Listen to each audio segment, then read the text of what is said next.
Hey y'all, hey, how you doing? I hope you guys are doing good. I miss you guys and I hope y'all miss me too. But today we gonna be filming outside. Okay, the sun is out here scorching and I had some shade on my balcony, so I'm like, why not? So yeah guys, hopefully you guys got the chance to enjoy my previous video on what my life changes was, what was going on in my life, like what was, it's a new chapter that's going on in my life, and I am so excited. Like, y'all have no idea, like the blessings, the things that I have been seeing, that the doors that God has been opening for me. Like, it's a lot of stuff going on. But today, as you guys can see by the title, we're gonna be talking about celibacy. Like, let's just be raw with it, you know what I'm saying, because it's not enough rawness that's been going on in the world when it comes to like walking on this walk with God and stuff. And people automatically assume that, you know, it's something that's going to be easy, something that is going to come to you overnight. Like, no, absolutely not. And especially with me being born and raised in the church as a kid, like, I knew that this adult world is totally, it's not for the weak. Okay, let's just say that. Okay. I know what I'm finna say. If you have a quick second, just take a moment to subscribe to my channel, because baby, we finna be lit. Okay, take a moment to subscribe to my channel. If you guys have not already subscribed, I'll give y'all a minute. So go ahead, hit that button. Go ahead, hit that button. I forgot to add this in my normal video, so don't come for me, but go ahead, hit that button, hit the like, and also comment for me by the time this video is over, because yeah, we're family here. We're family here. All right, and if you guys are already subscribers, thank you guys for coming back to my channel. And yeah, let's get into it. Yeah, I had to adjust my camera and make sure everything's good, but anyway, but yeah, so it's just being brought up in the church as a kid. Like, this road is not easy. Even if you're not even on the road, like walking with God, things are still just not easy. Like, life is just not easy, period. But I wanted to hop on here today, guys, and let you guys know about my celibacy journey. I was celibate for a month, a little, almost close to a month, and I'm gonna get more into details of it. But yeah, so, well, actually it's been more than a month. No, yeah, it's been about a month, because I was still doing content with OnlyFans. So yeah, but yeah, what made me want to do celibacy and go ahead and just give it all up was because I just wasn't happy. I wasn't happy with the lifestyle, wasn't happy with how it made me feel after I was done doing what I was doing, and I was just annoyed by it. Like, I literally felt a piece of me being taken away every single time that I had sex, either if it was sex with a person or sex with my toys. And me being a very sexual person at that time, you know, I was all for it. Like, I had no limits, no cares in the world of how I got my issue off, as long as I got my issue off. Like, I personally preferred to get my issue out during masturbation, like by myself. And when I had someone, it's like, it is what it is. But yeah, when I say celibacy is changing my life. It's really opening my eyes to a lot of things that I was really cloudy about. It was a lot of cloudiness, a lot of grayness about a lot of things, like my emotions, my feelings, my views on other people who I decided to do that with. You know what I'm saying? Like, it clouded up a lot of judgment up here, and I no longer got the high off of having sex with someone, or just even pleasing myself. So once again, you guys, I am outside, so forgive me if you guys are hearing background noise and stuff, but I ain't got no control over that. Okay, I ain't got no control on background noise. But so yeah, when I say celibacy, I really seriously mean like no sex with male, female, it don't even matter. And I gave up my toys. I gave up my toys.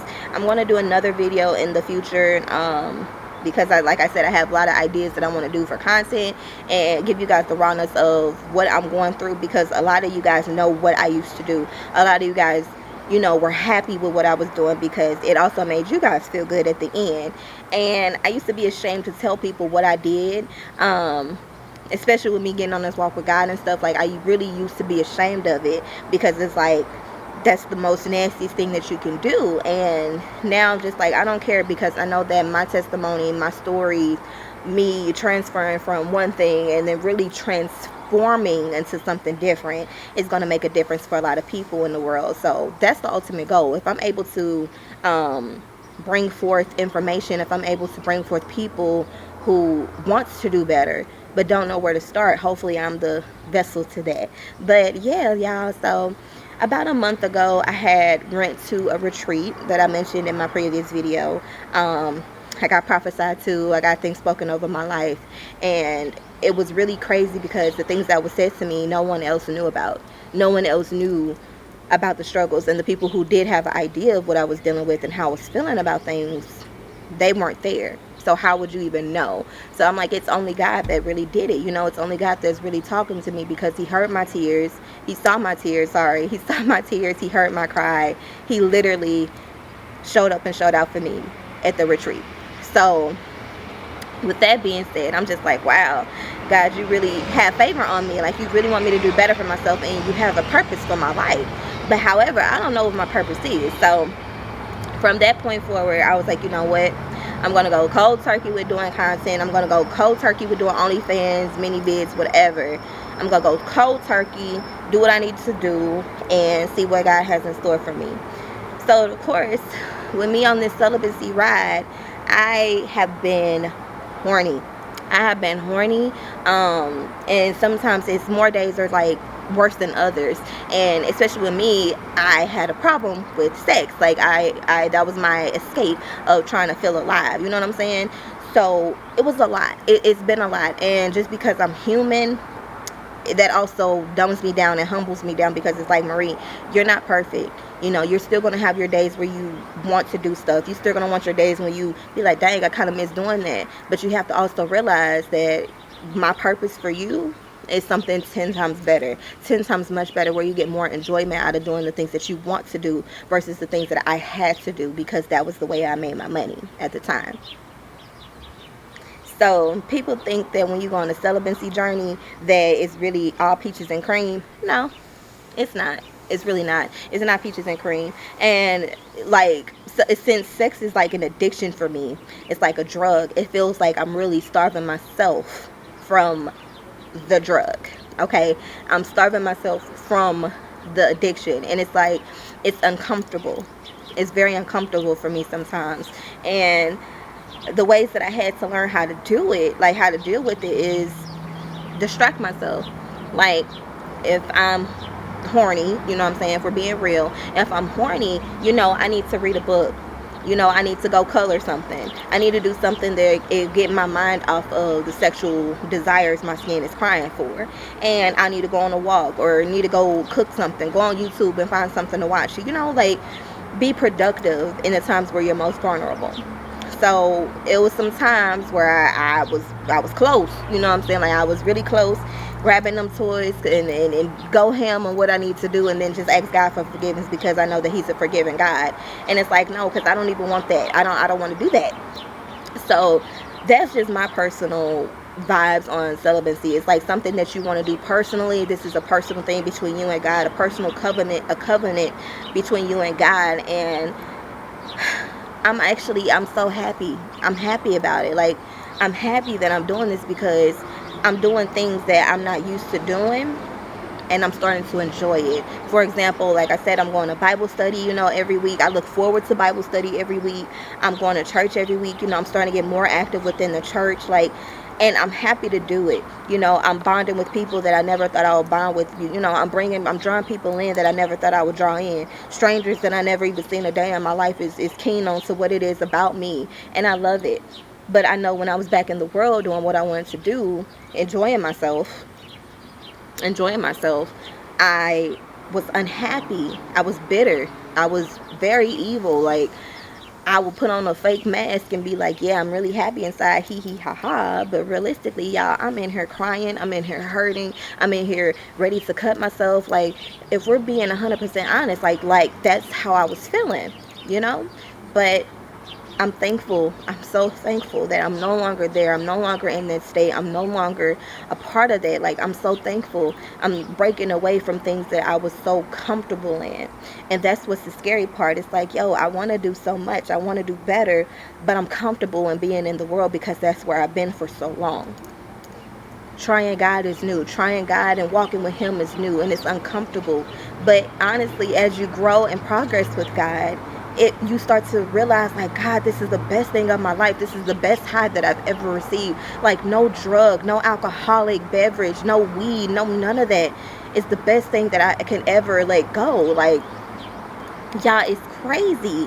And if I could be a living testimony about it, like, let me be it. You know what I'm saying? Like, I am so happy that I did it, and nobody can change my mind about it. You know what I'm saying? So yeah, yeah. Yeah, I had to bring my video and my recording inside because it was getting a little warm out there, and I don't want to be sweating on my camera. So yeah, but anyway, yeah, with this celibacy thing, and like, people are like, how are you supposed to be in a relationship with someone when you're celibate? And on that note, it's like, you have to have that open mind with your spouse, boyfriend, girlfriend, whatever. You have to be honest with them about it, and that's what I had to do.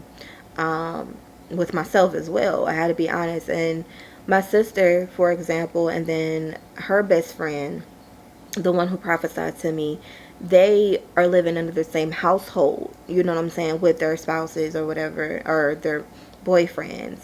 Now my sister, she has a boyfriend, and they live under the same roof. So I'm gonna use her as a first example. So when because she's on the celibacy walk with me too, and she also slipped up, and she felt convicted. And it's like, it took me to say something about my conviction of breaking my celibacy for her to break, for her to come out and tell me about hers. So she broke it down to me, and she was like, being convicted or feeling convicted by God is sort of not always a bad thing. And I was like, what you mean? Like, what do you mean by that? And she was like, because God allows things to happen, of course, for a reason. But she was like, maybe it was God's way of showing you, like, this is no longer the life that you're living. This is no longer what I want for your life. So I'm going to allow you to feel the way that you feel. I want you to feel down about yourself. Not in that type of sense, but y'all get what I'm saying. Like, I'm going to allow you to feel the way that you feel because you broke your promise with yourself and between me. But that's also a reminder that this isn't going to happen again. This is going to make you stronger. So I sat there and I said, you're right. You are absolutely right. You're right. So with her and her boyfriend, hopefully soon to be fiance, like, y'all pray on that for me, with me. But she is under the same roof, and I asked her, I said, how do you, and I call him my brother, how do you and my brother be okay with celibacy under the same roof? Because he's not on that type of time. You know what I'm saying? Like, it's easy for a person to say, yeah, I'll be on that time with you. You know what I'm saying? But when it's all said and done, if we're under the same roof, how strong are you? You know what I'm saying? Because this flesh is weak. So I asked her, I was like, so how does it work between you and my brother? And she said, honestly, it's easier because, he works overnight. In the daytime, he's resting, because you work overnight. And then, excuse me, with her, she works in the morning. So by the time nighttime comes, everything is, the house is calm and getting ready to go to sleep. He's getting ready to go to work. So she's able to sleep, and they're not, connected. You know what I'm saying? They're not in the same bed. Now, living under the same household, she said, yes, on the weekends, for example, when he's off, if he's off, she doesn't sleep in the same room with him. She'll go sleep in the spare bedroom and a different part of the house. And she was like, I do that because I have to keep myself on a short leash. I'm sorry. She sent me a TikTok about that too.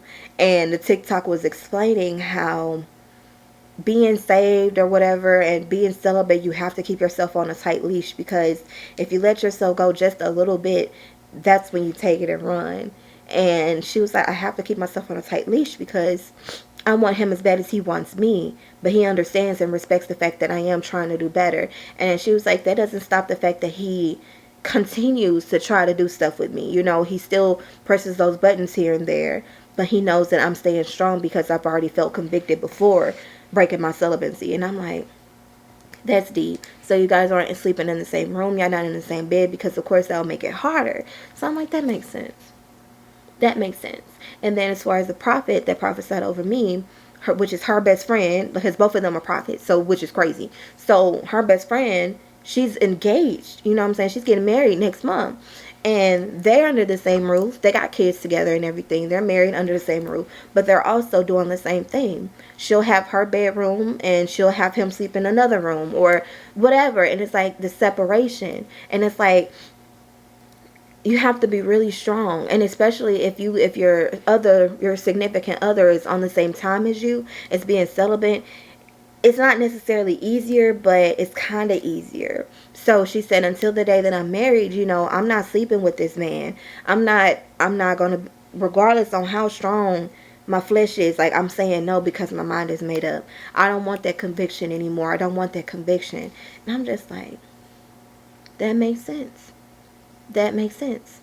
And it's crazy because I'm getting into a point in my life with me being celibate. I don't want no men over my house. I don't want them sleeping with me. I don't want no one spending the night. And it's already bad that I'm an introvert, but I'm even more an introvert when it comes to the opposite sex because I don't want that a distraction for me. Because y'all know I was out there. Okay, I was out there doing some nasty stuff. But I've gotten to a point, I'm getting more into a point in my life where I'm tapping in with God on a more spiritual level, and I'm talking to him every single day. I talk to him more than I talk to myself, like if I ever talk to him in my life. And the more I pray, the more I talk to him and be honest with myself and fast and do what I need to do, I know he's going to make it easier for me. But once again, I'm going to keep myself on a tight leash because I don't want to fall into the trap that I was in when I broke my celibacy. You know what I'm saying? So that's that. But I'm like, it's definitely worth it because I've been seeing a lot of celibacy stories on, you know, them being celibate for 5 years, be celibate for 6, be celibate for 10. And it's just like, yo, if they can do it, I can do it too. And I'm going to do it. Like, it's crazy to me. It's so crazy to me. But all in all, like, y'all, I'm doing this thing. I'm really doing this thing.